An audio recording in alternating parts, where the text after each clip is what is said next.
অন্নপূর্ণা যোজনার স্ট্যাটাস চেকের অপশনটি কিন্তু ইতিমধ্যেই দিয়ে দেওয়া হয়েছে এবং এই অন্নপূর্ণা যোজনার আপনার অ্যাপ্লিকেশন স্ট্যাটাস কী অবস্থায় রয়েছে, আপনার ফর্ম কি রিজেক্ট করে দিয়েছে, না অ্যাপ্রুভ করেছে, না আন্ডার প্রসেসিং এখনও রয়েছে।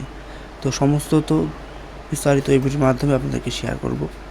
তো আপনারা প্রথমে যে কোনো মোবাইল বা ডেস্কটপের ক্রোম ব্রাউজার বা গুগলে যাবেন, যাওয়ার পর এখানে সার্চ করবেন সোশ্যাল সিকিউরিটি www.gov.in যে অফিসিয়াল পোর্টাল রয়েছে সেই পোর্টালে আপনারা ভিজিট করবেন এবং আমার ডেসক্রিপশন বক্সে এই লিঙ্কটি দেওয়া থাকবে, সরাসরি আপনারা এই পোর্টালে চলে আসতে পারবেন।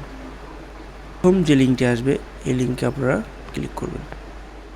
আপনাদের সামনে যে family level data collection portal বা যে অন্নপূর্ণা যোজনার অফিসিয়াল পোর্টাল ওপেন হবে। এখানে দেখতে পাচ্ছেন সিটিজেন ফ্যামিলি লগ ইন যে অপশনটি রয়েছে এই অপশনটাতে আপনারা ক্লিক করবেন।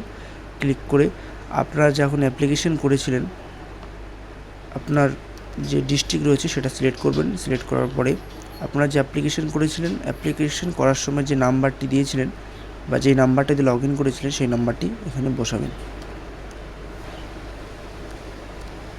ক্যাপচারটি বসানোর পরে সেন্ড ওটিপিতে ক্লিক করবেন। আপনার ওই মোবাইলে বা ওই নাম্বারে একটা ওটিপি সেন্ড হবে, ওটিপিটি বসিয়ে দেবেন।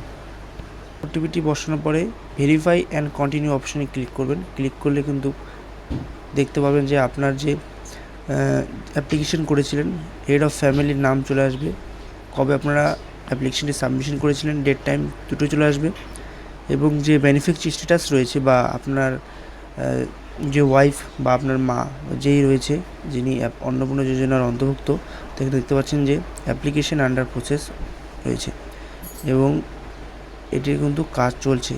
যাদের ক্ষেত্রে রিজেকশন করা হয়েছে সেক্ষেত্রে আপনারা কিন্তু নতুন করে আবার অ্যাপ্লিকেশন করতে পারবেন বা আপনার যে নিকটবর্তী বিডিও অফিস বা পঞ্চায়েত সেখানে যোগাযোগ করতে পারেন এবং সংরক্ষণের জন্য কিন্তু আপনি আপনার এই অ্যাপ্লিকেশন স্ট্যাটাসটি রেখে দেবেন। তো এইভাবেই কিন্তু আপনারা বাড়িতে বসে আপনার অন্নপূর্ণা যোজনার স্ট্যাটাস বা চেক করতে পারবেন অথবা আপনার পেমেন্ট আপনার অ্যাকাউন্টে আসছে কি আসে না সেই বিষয় নিয়ে কিন্তু আপনার চিন্তাটা দূর হবে এবং যদি কোনো সমস্যা থাকে তো অবশ্যই কমেন্ট করবেন এবং ভিডিওটা সবার মধ্যে শেয়ার করে চ্যানেলটাকে সাবস্ক্রাইব করবেন। Thank you.